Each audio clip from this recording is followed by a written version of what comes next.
Hello friends, मैं Prince Kumar Gupta का स्वागत करता हूँ APGR एकेडमी पे, जिस पे आज मैं बताने जा रहा हूँ हिस्ट्री के बारे में। हिस्ट्री हम लोग मेनली देखेंगे PCS पे।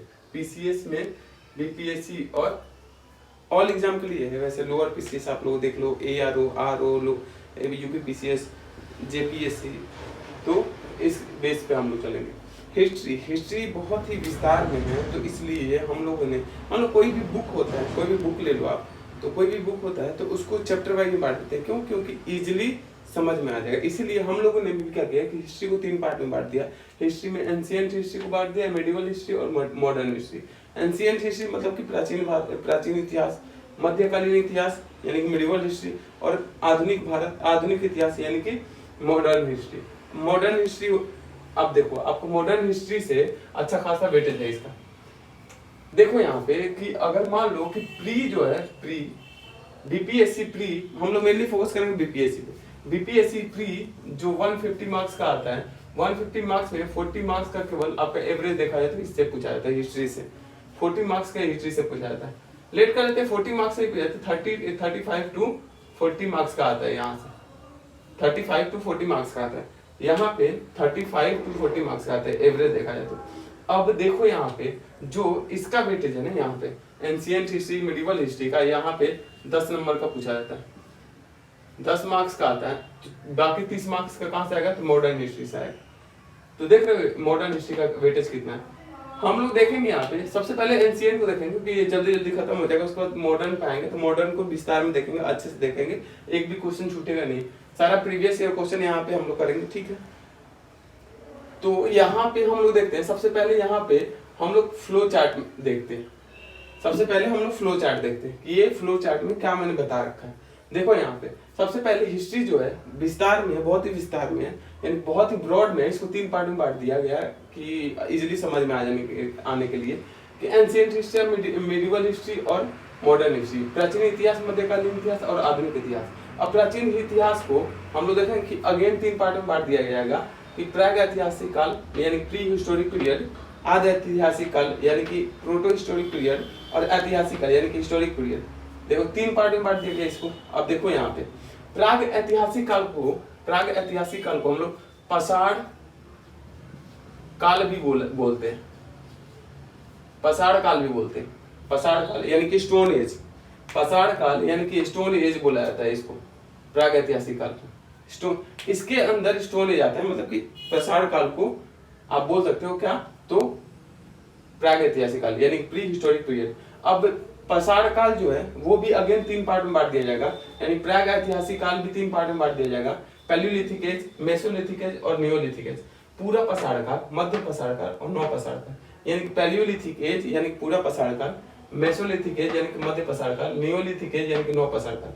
अब पैलियोलिथिक एज को भी हम लोग 3 पार्ट में बांट देंगे। निम्न पूरा पाषाण काल यानी कि बहुत ही पहले की चीजें, निम्न यानी कि पूर्व, बहुत ही पूर्व पूरा पाषाण काल भी बोला जाता है इसको, पूर्व पूरा पाषाण काल भी बोला जाता है। निम्न पूरा पाषाण काल यानी कि लोअर, यानी कि बहुत ही पुरानी चीजें। तो पाषाण काल में भी आप देखोगे पैलियोलिथिक में, पाषाण काल में पैलियोलिथिक यानी पूरा पाषाण काल, पूरा पाषाण काल में निम्न पूरा पाषाण काल यानी कि बहुत ही लोअर में, बहुत ही पहले की चीजें है ना।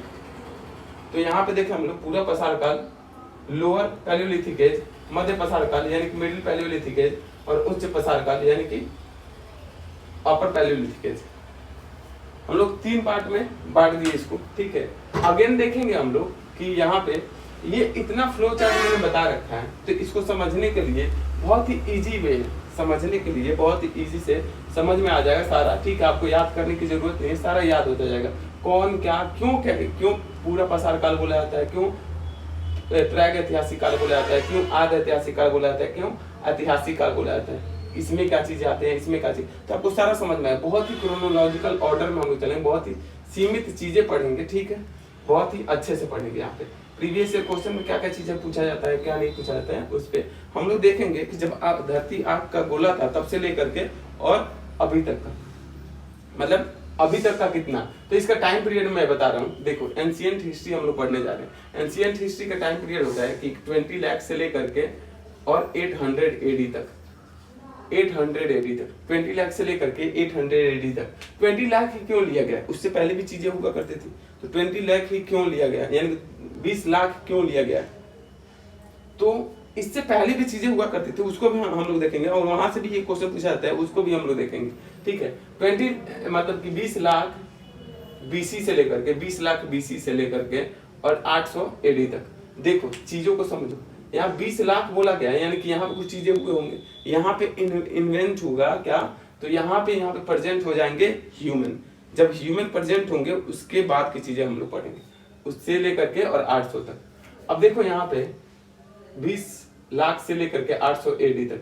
अब 800 AD से लेकर के कहां तक, तो आपका मुगल का डिक्लाइन तक, है ना।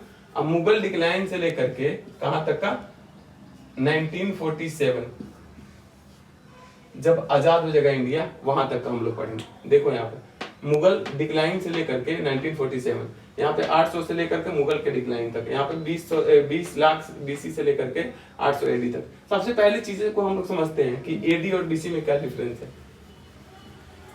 AD किसे बोला जाता है, BC किसे बोला जाता है, तो हम लोग उसको देखते हैं। सबसे पहले AD, सबसे पहले हम लोग देखते हैं। देखो एक ग्रेगोरियन कैलेंडर है, उसके बेसिस पे ही चलता है पूरा, हर वर्ल्ड भी ग्रेगोरियन कैलेंडर पे ही चलता है।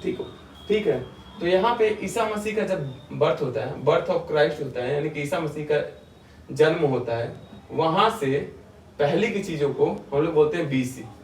पहले के टाइम पीरियड को बोलते हैं BC या BCE बोल लो, है ना, बिफोर क्राइस्ट, यानी कि ईसा मसीह के जन्म के पहले की चीजों, बिफोर क्राइस्ट एरा, यानी कि ईसा मसीह के पहले के एरा को, है ना। और यहाँ पे AD बोलेंगे आपको ईसा मसीह के बाद के, CE बोलेंगे, CE बोलेंगे, CD नहीं CE बोलेंगे ईसा मसीह के बाद के, क्राइस्ट एरा, है ना, कॉमन एरा बोला जाता है जिसे। ठीक है, तो ये समझ में आ गया, ईसा मसीह के जन्म के पहले की चीजों को BC बोलेंगे, BCE बोलेंगे, और ईसा मसीह के बाद की चीजों को, ईसा मसीह का जन्म हो गया उसके बाद की चीजों को, उसके बाद के टाइम पीरियड को हम लोग बोलते हैं क्या, तो AD। उसके बाद के टाइम पीरियड को, यानी कि उसके बाद के टाइम को बोला जाता है AD, है ना। ईसा मसीह के जन्म के पहले की चीजों को BC बुलाता है, ईसा मसीह के जन्म के पहले की चीजों को, यानी कि उससे पहले जब जन्म हो गया तो उनसे पहले BC बुलाता है या BCE बुलाता है, और ईसा मसीह के बाद के चीजों को, जब जन्म हो गया उनके बाद की चीजों को AD बुलाता है। ठीक है, समझ में आ गया। तो यही से हम लोग देखेंगे।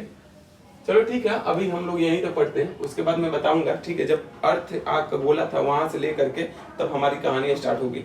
जब अर्थ आग का गोला था उसके बाद 800 तक का